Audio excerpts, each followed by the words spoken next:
Welcome to Toffee TV. These are my three things from today. Chelsea 0, Everton 0 at Stamford Bridge. Let's get straight into it. Number one, Mina.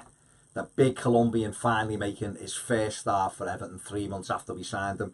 And I thought he'd done really, really well. You know, a tough baptism of fire, Stamford Bridge, when Chelsea are on a winning run and playing really good football. And to go there and play his part in a defence that has a clean sheet. We've not had many of them this season, but we've gone there and, you know, got one. Probably against the odds. Probably everybody had Chelsea down to definitely score today and probably beat us. But I just thought he was excellent. I watched him against Gormaria in midweek. He looked very good, comfortable on the ball, composed, but the opposition, you know, no disrespect to them, but they're not a Premier League opposition.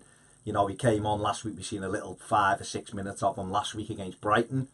But today, you know, good. You know, the odd time, a little bit out of position, but that's going to come with more games. But in general, I thought he was excellent. Read the game really well. Got tackles in, got blocks in. Got that little bit of nastiness about him, which you want your centre-back to have. Led by example. He's a unit. He's a big, big lad. And once you start getting set pieces onto his head, he's going to cause problems. But I just thought it was really good. You know, like there can't be many more difficult places to make your debut in the Premier League. And I just thought he shone brilliantly today. And again, showed, you know, Michael Keane I thought was excellent. We've got Kurt Zouma, who's been playing really well. Mina now as well in there. Really strong in that centre-back position. Got Mason Holgate trying to force his way back into the team. We've seen Phil Jagielka come on with kind of 20 minutes to go and do well in that as well. So real competition for places hotting up. But Mina today, thought it was an excellent debut from him, and a clean sheet at Stamford Bridge. Can't ask more than that. I think that's our first clean sheet away from home. What a place to go and get it. Absolutely brilliant. So yeah, number one, Mina. Number two is going to be Idrissa Gana game. Again, absolutely magnificent today in terms of in terms of everything. Getting around the pitch against a top class side. It's fine doing it against the midfield that had Dale Stephens in, like last week when he dominated against Brighton. And it's okay against Fulham when they haven't got the same kind of quality.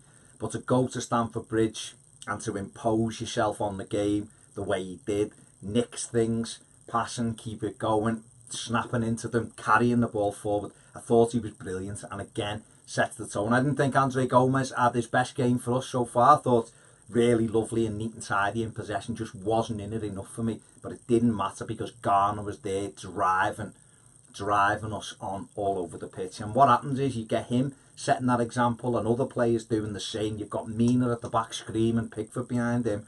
All of a sudden the unit becomes tight, and that's what we're seeing. And we're seeing Garner in his, because last year I felt as though his position might be under threat, because the first 5 months, 6 months of his Everton career, 5 months before he went away to the African Cup of Nations, he was incredible. He was man of the match every week. I was doing the ratings then before I passed it on to Ped, and he was my man of the match most weeks because he was just everywhere. And then when Schneiderlin come in and sat deeper, Garner didn't have the footballing ability, I would say, just to play that other role. Not that he's not got ability, because he's good on the ball, but what I mean is to naturally play that role alongside and to get up and down the pitch, to pass it. And so Schneiderlin was going into Garner's areas, and since they played together, Garner's kind of dropped off how effective he was. But now that he's back in on his own,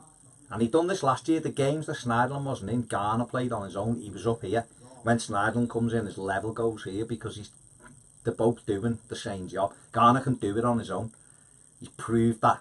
And again, now, it's no mistake, he's in there on his own. It's no coincidence. He's in there on his own, and he just goes and puts fires out everywhere. And he lets Gomez get on the ball, and he lets Sigurdsson get on the ball, and his levels are right back up here. Last week, brilliant. This week, for me, personally, even better because of the opposition he was up against, and it was away from home. Thought he was magnificent, and a key part of why Chelsea ended up taking Jorginho off. And I know that Gylfi was man-to-man on him and really frustrated him. But Garner was all over the place, dominating Kanté in that midfield, I thought anyway, from our perspective. You know, obviously Chelsea fans will look at it differently because it's their team, but I just thought for us, Garner was magnificent. So more of that, please. Third point, very quickly, is how composed we are now under Marco Silva. We've just gone to a team unbeaten in the Premier League, a team fighting for the title. We are what? This was our 12th game of the season. And we just look so much like we know what we're doing. Now, we look like we're in control. We believe everything we're doing. And that helps, obviously. It's a massive thing when you're building a football team and you've got a message that has to run right through the team. And I think it's doing it right now. We're starting to see that it's gone better, and it's got a little bit better and a little bit better, and that's what's happening. And you're seeing it. We're seeing it at home now. The confidence is there. We're strutting our stuff, knocking it about, you know. And all of a sudden, we've just gone away to a very, very difficult away game. We've come back with a point. You know, that confidence then. You know, our next away game's Liverpool at Anfield. It'll be another really tough game. You know, they're more offensive than Chelsea. They leave a few more gaps than Chelsea. You know, and we can play into that. I'm not saying we're going to go to Anfield and, you know, that's a different story and a different game and whatever, but I just mean in terms of where we are and the way we're moving forward, things are looking so much better. And 12 games in, you know, Marco Silva's got us dominating the ball, getting it down. Now, okay, Chelsea will, you know, 69% possession or whatever, but it's very much our game plan to say, well, go and play the ball up there, you know, and we'll hit you on the break. And they were scared of us because of the pace that we break at. I just think it's excellent, and it bodes well, really, for the future. It bodes well. You've got players like Luca Dean, so confident and comfortable on the ball. Yerry Mina's come into those excellent. Andre Gomez's confidence on the ball. Bernard, such a lovely footballer. You're mixing that with Gylfi Sigurdsson, who's getting better. You've got Richard. Straight away, you're looking at those players and going, this is a proper team. It felt to me today like it was a proper team. And even if Chelsea had nicked it late on, this would have been the same. It'd have been like, I'm gutted we've lost at the end because we've played, we look like a proper team. We didn't, and it's great. It'd been even better if we'd have won it. But things are falling into place, starting to look like he's crafting a proper football team, and I, for one, am loving it. They are my 3 things today. Make sure you enjoy the rest of your weekend, what's left of it. Check out the match reaction stuff. Me and Ped back in the studio tomorrow with a guest. I'm not sure who it is yet. Check that out for the final word. Thanks for watching. If you haven't subscribed, do it now. Takes a sec. And if you want more videos, get over to Patreon. Catch you later on Toffee TV.